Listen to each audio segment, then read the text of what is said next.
आपसे एक बात कहूँ, हम नागरिक ना कभी कभी सिर्फ यूं ही सरकार को बदनाम करते हैं। अब अभी जो छत्तीसगढ़ में रिसेंट केस हुआ, उसी को देख लो। हम सिटीजन्स को खुद ही नहीं पता कि हमें ऐसी सुविधा दी गई है सरकार द्वारा, जिसमें सिर्फ मैं 112 डायल करूं और कोई भी इमरजेंसी हो, पुलिस तुरंत हमारे घर तक पहुंच जाएगी और हमारी मदद करेगी।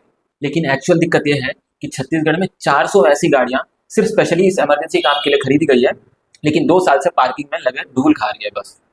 40 करोड़ का बजट लगा के ऐसे डायल 112 के सैकड़ों गाड़ियां सिर्फ इसलिए खरीदी गई ताकि पब्लिक के लिए इमरजेंसी में मदद करें, जैसे कि कोई एक्सीडेंट हो गया हो, क्राइम हो या डोमेस्टिक वायलेंस। लेकिन ये अनयूज रही 2 साल तक, और वो खड़े खड़े धूल खाई और उनके पार्ट्स भी सड़ गए।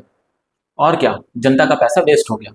जब ये बात हाईकोर्ट ऑफ छत्तीसगढ़ के सामने आई, तो उन्होंने डीजीपी को पर्सनली एकदम सीरियसली ये कहा कि आप पर्सनल एफिडेविट दीजिए और बताइए कि इन गाड़ियों का प्रोडक्टिव यूज अब तक क्यों नहीं हुआ और आपने ऐसे क्या स्टेप्स लिए, और आगे आइंदा से ऐसे मिस्टेक्स रिपीट ना हो उसके लिए आपका क्या अप्रोच है।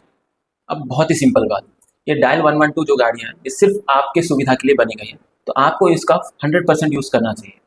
अगर आप कहीं भी कोई भी एक्सीडेंट देखते हो या फिर कोई भी क्राइम विटनेस करते हैं या फिर किसी को भी पुलिस इमरजेंसी की आवश्यकता है, तो आप सिर्फ डायल 112 पे कॉल कीजिए और मदद आप तक पहुंचनी चाहिए।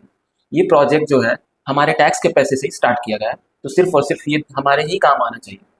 अब असली सवाल, जब ये प्रोजेक्ट जनता के पैसे से बन के स्टार्ट हुई है और ऐसे ही धूल खा रही है और डैमेज हो रही है, तो फिर बताओ कि जनता का जब इमरजेंसी आएगा तब उसे हैंडल कौन करेगा। इसलिए अपना हक आप समझो, जानिए और अच्छे से यूज़ कीजिए। हमारे इस इर्रेस्पॉन्सिबिलिटी के कारण ही दूसरा कोई आदमी फ़ायदा उठाता है। अवेयरनेस ही सबसे बड़ा हथियार है।